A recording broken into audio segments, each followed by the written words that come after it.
복음의 소망에서 흔들리지 않는 좋은 일꾼이 되는 복이 모두에게 있으시기를 예수 그리스도의 이름으로 축원합니다. 사도께서는 복음의 소망에서 흔들리지 않아야 좋은 그리스도의 일꾼이 됨을 말씀합니다. 복음의 일꾼은 그래서 흔들리지 아니하려면 복음의 소망에 굳게 서야 합니다. 이 복음의 소망을 세 가지로 어제 간단히 말씀드렸는데, 하나는 구원의 소망이에요. 성경은 구원을 받았으니, 너희가 그 은혜에 의해서 구원을 받았으니 구원을 받았다고 말합니다. 그러니까 확실한 거잖아요. 거기다가 보증으로 성령도 주셨어요. 그러니까 흔들리지 말아야 합니다. 두 번째, 부활의 소망에서 흔들리지 말아야 합니다. 우리에게 부활이 있음을 알려주시고자 몸소 장사되신 지 사흘 만에 친히 부활하셨어요.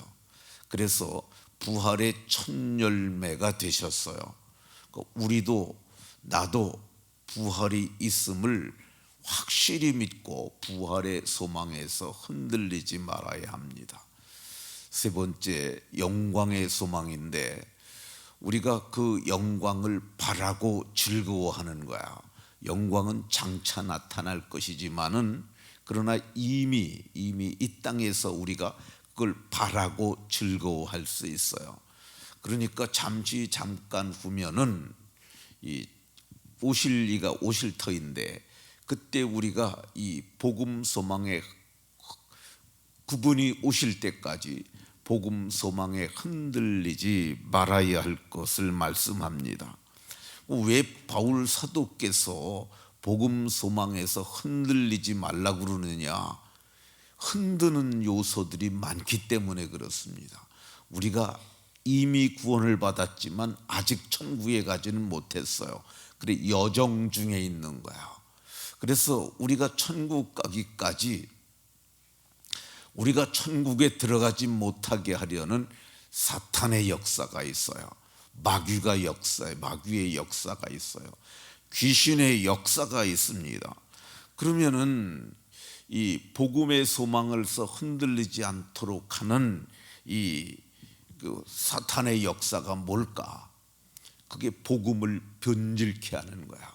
복음을 변케 하는, 그래서 다른 복음을 전하는 자들이 있기 때문에 그렇습니다. 바울 사도는 갈라디아서 1장에서 다른 복음을 전하면 하늘에서 내려온 천사라도 할지라도 저주를 받을 것이라고 그랬어요. 근데 많은 사람들이 다른 복음에 미혹돼요. 왜 미혹되느냐? 다른 복음을 가지고 우리를 미혹하는 악한 자들이 있기 때문에 그럽니다.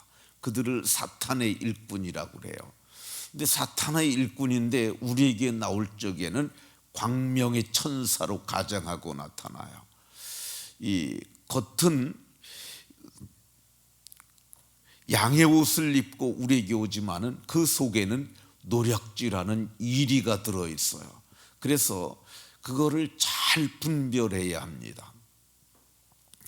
지난 주간에 이제 그 전인적 생명의 기쁨반에 제가 두 가지의 특별 과제를 줬어요. 그 중에 하나가 뭐냐면, 박남계 목사라고 하는 분이 돌아온 이야기를 제가 영상으로 보게 했어요. 근데 이 박남계라는 사람은 아주 건강한 교회에서 신앙생활 잘하던 청년이었어요. 근데 시간이 있으니까 지하철에서 성경을 보고 있었는데 그때 다가온 거예요. 뭐가 다가왔냐? 양의 탈을 쓴 노략질하는 이리가 다가온 거야. 근데 양을 탈을 썼으니까 그게 양인 줄 알았죠. 그래가지고 성경을 보시네요 이렇게 말하면은, 네, 그러면 저도 성경을 자주 보는 사람입니다. 그러세요? 그럼 소통이 되잖아요. 성경이라는 하나만 가지고도 소통이 되기 시작해요. 그러면서 성경을 보시는 걸 다 깨달으십니까? 뭐 등등 해갖고 얘기를 하면서 성경 잘 가르쳐 주는 데 있는데 한번 가실래느냐고 뭐 이런 식으로 미혹이 되는 거죠. 근데 그렇게 돼가지고 이제 거기 들어가서 교육을 받아요. 처음에는 우리와 같은 성경 가지고 성경 얘기를 해요. 근데 언제 그게 다른 복음이 나타나느냐? 그게 양의 탈이 벗겨질 때가 있어요. 노략질하는 일이라는 정체가 드러날 때가 있어요.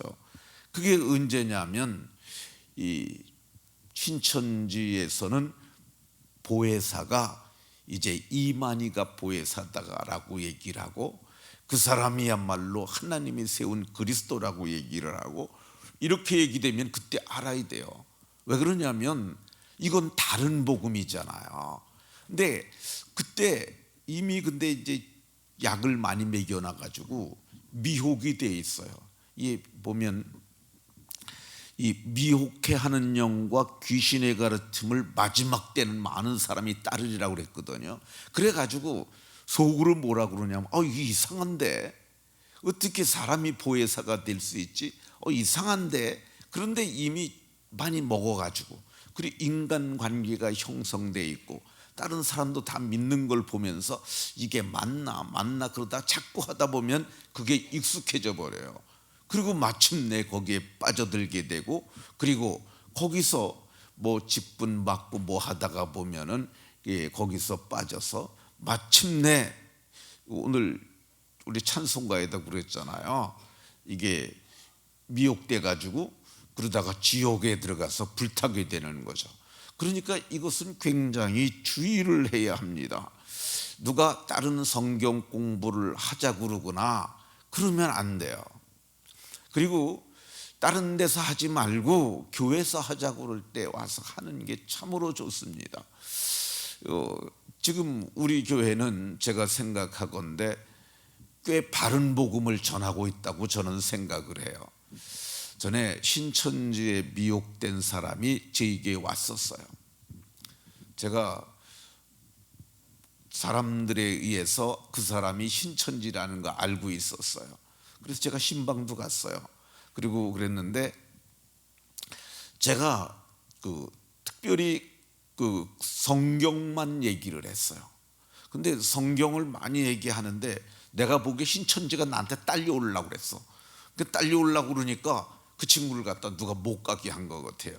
그 다음부터는 전화도 안 받고 오지도 않아 가지고 그래서 그냥 됐는데, 근데 교회는 그래서 미혹되지 않도록 신학을 가르치지 말고 성경을 가르쳐야 합니다. 신학은 늘 상대 개념이 있어요. 그리고 신학은 가슴을 뜨겁게 하지 못해요. 그래서 성경을 가르쳐야 하는데 기성교회가 성경을 가르치지 아니한 것이 저는 문제 중에 하나라고 하는 생각이 듭니다. 그러니까 성경을 잘 가르치고, 근데 그 사람들은 신학 가지고 하지 않고 성경만 가지고 해요. 신학도 없어요, 그 사람들은. 그러니까 성경만 가지고 하는데, 제가 이제 몇몇 이단을 만나본 결과에 의하면은 그 사람들은 성경 요조를 가느다란 시로라기 같은 것으로 이어가요. 그러니까 그런 허술한 그 사람들의 그 성경신학이라고 할까요? 그런 데 빠져들어가는 것은 참으로 우스운 일이라고 생각이 돼요. 근데 미혹해 하는 영이 역사하고 사람이 미혹이 되게 되면 이게 어쩔 수가 없어요. 그렇기 때문에 우리는 우리의 맡겨진 양무리가 미혹되지 않도록 많이 신경을 써야 합니다. 그래서 좀 이상하게 되면 좀 말하는 게 이상하고 그리고 행동하는 게 이상하면 그 사람들을 잘 캐서 물어가지고 그런 데서 돌이키게 해야 합니다.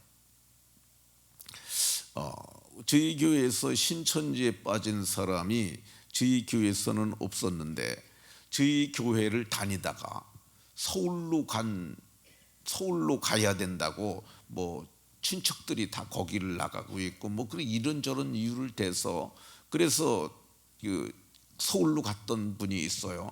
근데 서울에 가갖고 남편이 죽고 그리고 나서 이제 뭐 그 후부터는 잘 몰랐는데, 근데 그분이 신천지에 들어가 있다고 얘기를 하더라고요. 근데 신천지는 대개 그래도 말귀를 알아듣는 사람들이 들어갑니다.